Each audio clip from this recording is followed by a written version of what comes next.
crossing and the bridge. Ayan, dito na kami. Papasok ng Anda. Ayan, Anda Bridge. Okay. O, diba?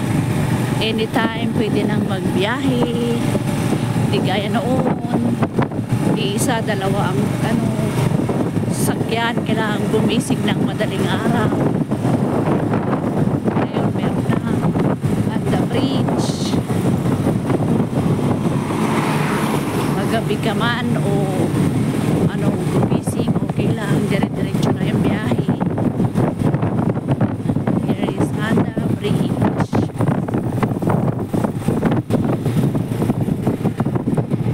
Fish cage. Daming mga fish cage. Nakarating kami na huli na. Wala palang plate number ang motor na.